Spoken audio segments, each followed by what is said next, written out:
வணக்கம் தலைவா, அனைவருக்கும் இனிய வணக்கம். இன்னைக்கு நம்ம இந்த ஒரு வீடியோவில் எதை பற்றி பார்க்க போகிறோம் அப்படின்னு பார்த்தீங்கன்னா, நகைக்கடன் தள்ளுபடி மீண்டும் வருமா வராதா? யாரு தான் இந்த நகைக்கடன் தள்ளுபடியை கொடுக்குறாங்க? ஸோ இதை பற்றின ஒரு முழுமையான தகவல்களை நம்ம பார்க்கலாம். நகைக்கடன் தள்ளுபடியில் நிறைய குளறுபடிகள் போயிட்டுருக்கு. நகைக்கடன் தள்ளுபடி கதைகள் உயரப்போகுது அப்படின்னு சொல்கிறாங்க. உண்மையான நிலவரம் என்னதான் இருக்குது அப்படின்றத ஒரு நிலவரத்தோட பார்க்கலாம்.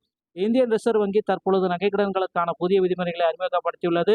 ஸோ இந்த தகவல் தெரிவிக்கிறது, நகைக்கடன் பெறுவோர் தொகையை திருப்பி செலுத்த முடியாமல் நகைகள் இழப்பதை தவிர்க்க இனி மாதாந்திர தவணை முறை இஎம்ஐ அமல்படுத்த உள்ளது. வங்கிகள் மற்றும் நிதி ஆவணங்கள் வாடிக்கையாளர்கள் திருப்பி செலுத்தும் திறனை ஆய்வு செய்த பின்னரே கடன் வழங்க வேண்டும் என அறிவுறுத்தப்பட்டுள்ளது.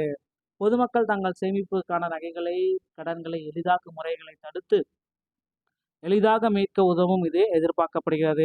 செப்டம்பர் மாத நிலவரப்படி கடன் வாங்குவோரின் எண்ணிக்கை கணிசமாக உயர்ந்து வருவதால் நிதி பாதுகாப்பை உறுதி செய்ய இந்த மாற்றங்கள் கொண்டு வரப்படுகிறது. ஒரு குறிப்பிட்ட கால அவகாசத்திற்குள் அசலும் வட்டியும் பிரிக்கப்பட்டு வாடிக்கையாளர்கள் சுமையின்றி கடனை அமைக்க இந்த புதிய வழிவகை பயன்படும் அப்படின்றத குறிப்பிட்டு சொல்றாங்க. ஸோ வங்கியில நகைக்கடன் வைத்திருப்பவர்களுக்கு ஒரு சில மகிழ்ச்சியான செய்திகளை தான் நான் இப்போ உங்களுக்காக சொல்ல போறேங்க.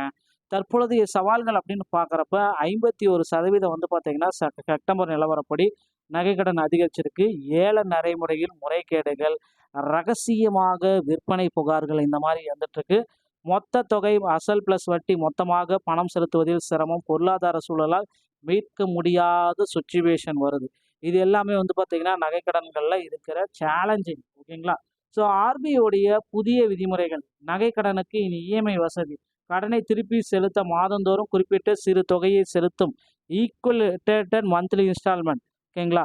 ஆர்பிஐ அறிமுகப்படுத்தியுள்ளது. தகுதி சரிபார்ப்பு, எலிஜிபிலிட்டி செக்கு, தனிநபர் கடன் வழங்குவது போலவே நகைக்கடன் வழங்குவதற்கு முன்பும் வாடிக்கையாளர்கள் திருப்பி செலுத்தும் தகுதியை வங்கிகள் ஆய்வு செய்யணும் அப்படின்றத குறிப்பிட்டிருக்காங்க. அனைத்து வங்கிகளுக்குமே இது பொருந்தும். இந்த விதிமுறை பொதுத்துறை வங்கிகள் எஸ்பிஐ மற்றும் தனியார் நிதி வங்கிகள் முத்தூட்டு, ஆர்டிகா பொருந்தும். எல்லாத்துக்குமே இது பொருந்தும் அப்படின்னு சொல்லியிருக்காங்க. இஎம்ஐ முறை எப்படி செயல்படும்?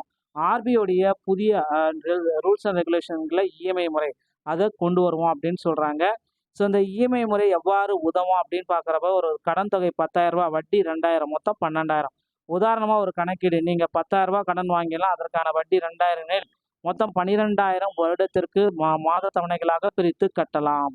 ஸோ நகைகள் ஏலத்திற்கு இதனால் எக்காரணத்தை கொண்டும் போகாது. உங்கள் நகை உங்களுக்கே வந்துடும். இஎம்ஐயாக பிரிக்கிறப்ப உங்களுக்கு அந்த எதுவுமே ஏலத்தை தவிர்க்கலாம்.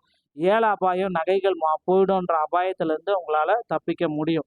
ஸோ ஏல அபாய குறையும், நகைகளை எளிதாக மீட்க இது ரொம்ப ரொம்ப உதவியாக இருக்கும் அப்படின்றத குறிப்பிட்டு சொல்கிறாங்க. ஸோ இந்த மாதிரி தகவல்களை நீங்கள் உடனுக்குடன் பெற நீங்கள் நம்முடைய சேனலோட இணைந்திருங்க. நகைக்கடன் தள்ளுபடியை பற்றி இன்னும் எந்த விதமான கட்சிகளுமே அறிவிக்கவில்லை. ஒருவேளை ஆட்சிக்கு வந்த பிறகும் அறிவிக்கலாம் அப்படின்றது எதிர்பார்க்கப்படுதுங்க. ஸோ இந்த மாதிரி தகவலை நீங்கள் உடனுக்குடன் பெற நீங்கள் நம்முடைய சேனலோட இணைந்திருங்க. மீண்டும் ஒரு நல்ல தகவல் நான் உங்களை சந்திக்கிறேன். நன்றி, வணக்கம், தேங்க்யூ.